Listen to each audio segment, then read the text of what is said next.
Hey, everybody, and welcome back. So, we got good news and bad news today. Good news is the Canada saw a surplus in trade in the month of September.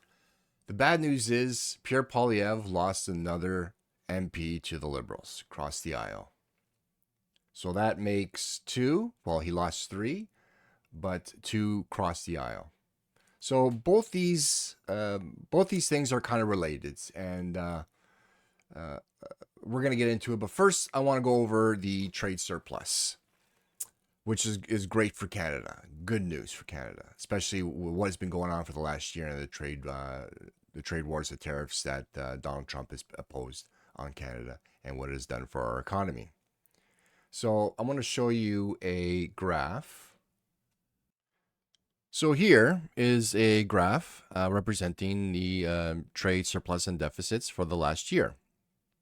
As you can see, in 2024 December, we had 774 million. In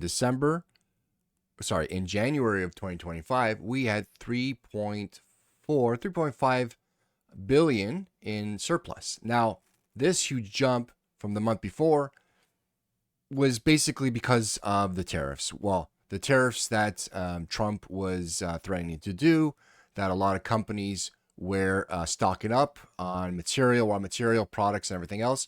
So they didn't have to adjust any prices until they understood exactly what was going on in terms of what tariffs were going to be in place, what new trade deals were going to be imposed, and what the future was holding. So they were hoping to postpone any price hikes if needed, just in case that the tariffs were nothing but a threat to get a better deal for the U.S.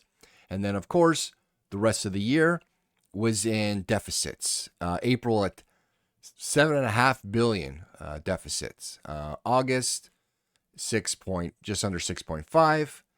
But September, 150 million surplus. That's a huge change. They even forecasted September was going to be negative $4.5 billion, but it ended up being a plus $150 million surplus. So even if they forecasted that it was going to be a surplus, this is a huge change in direction. It didn't go from like negative 6.5 to negative 5 or negative 4 and 3 and slowly go back. It went from negative $6.5 billion to plus 150. So a lot of people out there right now are talking about number of different factors. It's not just one silver bullet when it comes to this. A couple factors are Trump reducing and reversing course on some of the tariffs. Companies are just saying, to hell with it. It's just so random, so unstable that they're just going to continue business as usual and just pass the cost on to the American people. They've come to the conclusion it's going to be too much money to move operations to the U.S. Maybe a lot of the infrastructure is interwoven into the Canadian market, so it doesn't make any sense, because even if they bring a big portion of the manufacturing to the U.S., they're still going to be hindered with a lot of parts and materials for whatever product they're making is still going to be coming from Canada or abroad. But also, a lot of the agreements and trade deals that Mark Carney has been doing over the past year are starting to materialize. Now, there's still a lot of deals out there that, they say Mark Carney has made a deal with, say, Japan, okay? It's not that they made a deal, they shook hands, and then they start doing business. There's a lot of minutia within the deals that they have to iron out through lawyers, agreements, and everything else, okay? So it does take time. But a lot of industry within those deals have just started buying from Canada. Or they were buying products in the U.S. and just said, forget the U.S. because they're so unstable. They're now buying from Canada because they're a stable, rational partner. They don't have a leader who's a 5-year-old who has temper tantrums or decides policy just because of something or a meme they saw on Facebook or X. So a lot of the hard work that, and Mark Carney deserves this. I don't care what political aisle you're on. He deserves credit on this. Now, going forward, because, there's October, November, December, and back continuing to 2026, let's see if this trend continues. So this is a huge success because it's such a dramatic pivot from 6.4, negative 6.4 to plus 151 million. But let's see if this trend continues. This good news and what Mark Carney has been doing, making deals and everything else, is what's going to be leading us now into talking about Pierre Poilievre. So Pierre Poilievre is not having a good day. Lost another MP, crossed the aisle. Michael Ma, if I pronounced the last name correctly, I apologize. MP of Markham, Toronto. Says, I'm out. Not in those words, but says, I'm out. I'm coming over to the Liberals. And basically, let me bring up what he said. So Ma said in a statement that he made the decision after listening to his constituents in the riding of Markham Unionville in the Greater Toronto Area. This is a time for unity and decisive action for Canada's future, he wrote. In that spirit, I have concluded that Prime Minister Mark Carney is offering the steady, practical approach we need to deliver on the priorities I hear every day while door knocking in Markham Unionville. So I'm assuming he actually went around to talk to his constituents because he was in a riding that he won 50% or 53% of the vote. He just won like 2 to 3%. And that's a margin of error whenever you're doing a poll or anything else. So it was close.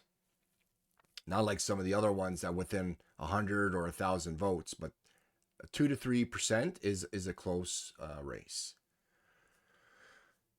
And what he's saying is what the constituents are telling him. We need a leader that has a head on his shoulder, not crying, the sky's falling all the time, not complaining how it's woke, that's destroying Canada, how we need a better leader because I'm the only one who can save you. We need to cut the CBC because the CBC is always also destroying the country. We need actual plans and progress. And as we can see with the trade deficits as one marker, and also how Mark Carney composes himself with the rest of the world, it's paying off. And it takes time. Pierre Poilievre was whining and complaining throughout the year that Mark Carney was going on too many trips. He wasn't at home dealing with the problems that Canadians are faced with rising costs of groceries, rent, mortgages, things like that, which is understandable. But in order to fix those problems, we have to make trade deals with other partners because, of course, what's going on in the U.S., they're no longer a stable partnership, okay? So to fix those issues that we have as Canadians, we need partners to sell our goods, our products, our materials, oil, natural resources, and everything else, okay?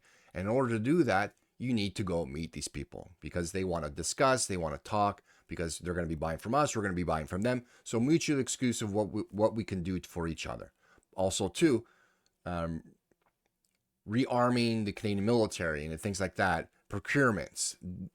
If we can't make something, who can make it for us? And how can we work together that you make certain military grade equipment for us and we can maybe make certain things for you guys? Or buy the materials from us, you make it and ship it back. So everybody's win-win scenario on this. So I think this is an example of the constituents seeing what Mark Carney has been doing and saying we're on the right track. And this threat of always having to maybe going to another election is not good. So he's not wrong. Like, I disagree, and I've said this before. I disagree on when you've been elected as a representative for a specific party. You should be representing that party unless there's specific reasons why you need to leave. And these are justifications like what's going on here. But I always thought like maybe you should have a special election. But Mr. McClare, the former NDP leader, made a great point, and I think that's a great example. What he used to do is when someone would want to switch to his party, what he would tell them was, you can't come to our party, but what you can do is stay as an independent, and then on the next election, you campaign under our banner. And then if you get elected again, then you're part of our party. And I think that's a great idea. But that's not what we have right now. So this is what's going on. At the end of the day, like even Pierre Poilievre was complaining, oh my God, he got voted in as a conservative. He should be representing us as a conservative. He shouldn't have crossed the aisle. In 2018, a Liberal MP crossed the aisle to Andrew Scheer under the time when Andrew Scheer was leader of the PC party. And he welcomed her. I can't remember her name, but he welcomed her. Took her on a press tour. She told her story how Justin Trudeau was no longer representing the Liberals. He didn't have a good idea and good path for Canada and this and that. And you guys welcomed her, no problems. Not saying, oh, no, this is wrong. You represented the Liberals. You were voted as a Liberal. You should have stayed there.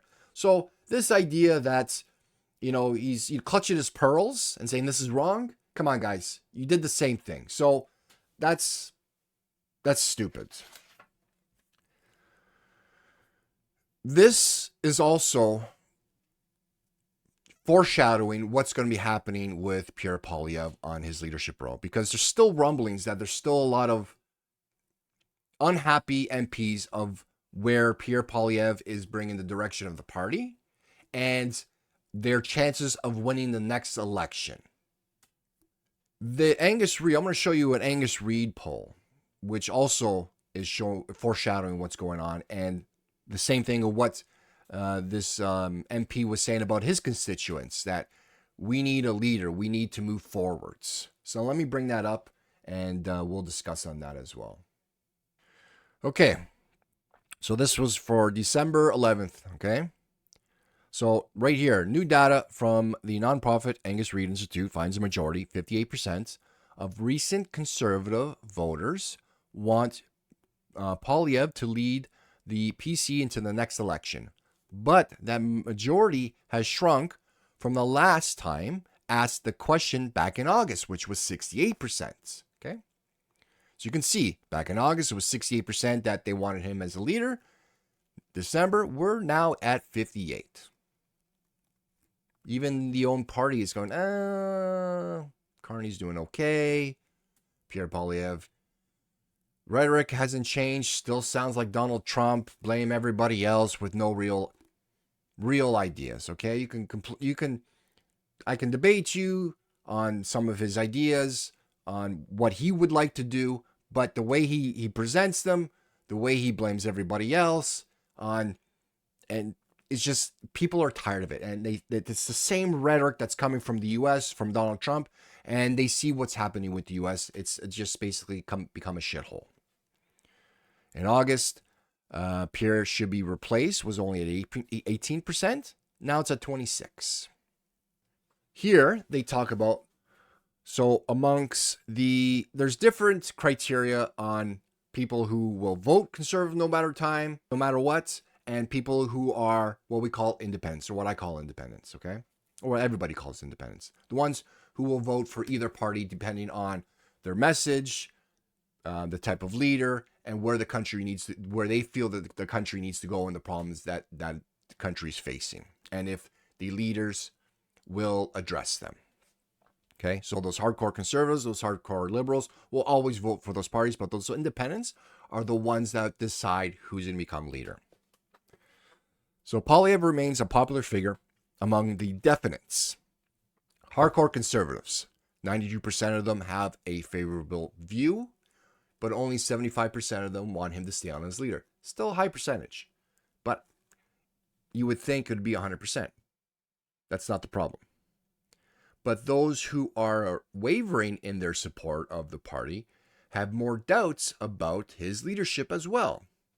The certainly consider crowd are divided as to whether they want Poilievre to be the leader after January. 40% says stay, 38% leave. So it's a split, 50-50. Now, those certainly consider are basically center-right. Okay? The majority of the times, they will vote conservative, but there'll be a handful of times they'll vote for liberals, or maybe not vote at all. Let's even put that. Okay. Now, while the maybes want him to go at 61% to leave, those ones are independents. They will vote conservative, liberal, depending on, like I stated, what's going on with the country, the direction, the problems, and what the leaders are going to do. Okay? Those independents, say if they were going to vote conservative, they don't want Pierre Poilievre as a leader. 61% of them want him to leave. You're not going to win the election without the independents. And right now, he doesn't have the independents at all. At all. The issue of the Conservatives is that the pool of the right-aligned voters in Canada is smaller than the left or center of the political spectrum. Left or center. Left is going to vote for Liberals no matter what. Center, independents.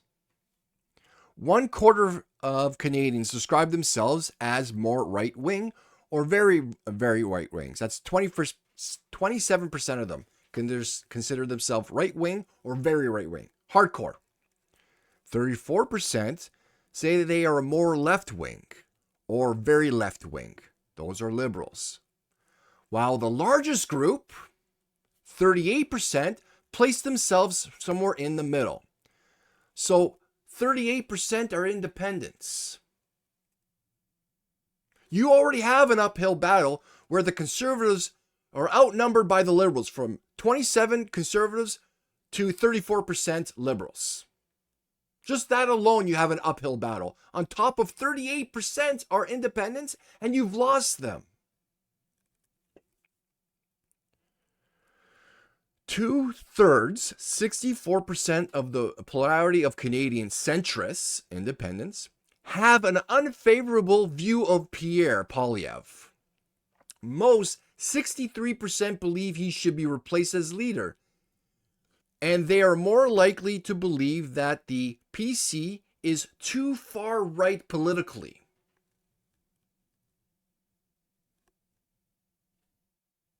He's just a mirror image. Well, not a mirror image.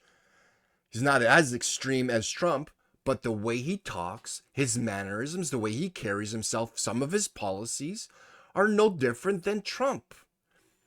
Guys, I'm trying to be as neutral as possible. And a lot of you out there are saying, yeah, you're just nothing but a liberal and you just hate conservatives. I've said this multiple times. Pierre had the attention of Canada from what Trudeau and the Liberal Party did while he was in charge. But he screwed it up by parroting what Trump was doing. Okay? He lost a 25-point lead. He lost his riding that he had for more than 20 years by 3,000 votes. People told him, we don't like you because of the way you're talking. If it was just you and Trudeau, they would have voted for him, not because they thought he was a good leader, just because they hated Trudeau. But when Trudeau was replaced with Mark Carney, a reasonable, rational person, they go, oh my God, this guy's much better. Even though it's the Liberals, we're going to go with him. You would think he would have learned a lesson. You would think he would have not doubled down on his rhetoric, on his point of views and some of his policies, and he would have reflected on this and said, you know what? That's fine. I'm going to work with Mark Carney. I'm going to show that I'm here for Canada, that he says he's always for, and then let Mark Carney screw up, and I'll point him out all the time when he's going to screw up, so when he does, the people of Canada can see that I'm here for them, and I won't sound like Trump anymore either. But he hasn't learned that lesson. That's all he had to do. And he would most likely still have he would definitely have the leadership come January. and he would definitely win the next election. I will be honest. I'm not some like liberal. It's the liberals are always going to win this and that. The conservatives are even. No. You play politics right. You do what's right for the country. You deserve the leadership. You deserve the role. Right now, he does not deserve the leadership, let alone the role as Prime Minister of Canada. He hasn't learned and he hasn't changed. And the voters are speaking for it through the polls. Okay? When you got people saying, no, he's got 100% support of the base. The base does not win you an election. You have MPs that are crossing the floor. That doesn't look good on your leadership. So let's see what happens. I don't think anything's going to change. I believe he's going to lose his leadership role. I have a feeling he's going to go a little bit kicking and screaming, like I can't remember the guy's name, but the leader of the PC party out in BC, where they had to oust him, like force him. I think that might happen with Pierre Poilievre. And I have a feeling that he's going to take his hardcore Maple MAGA followers with him. And that will further destroy the Conservative Party. And that's on them. That's on them. So anyways, guys, let me know what you think. Still, at the end of the day, to me, this is great news all around. Surplus on trade, which is great. I'm hoping it continues on this track. It continues to get better in the new year. And Pierre Poilievre will be gone, which will be great for the Conservative Party so that they can do some self-reflection and actually get on board to do what's right for Canada. Anyways, guys, take care. We'll talk later.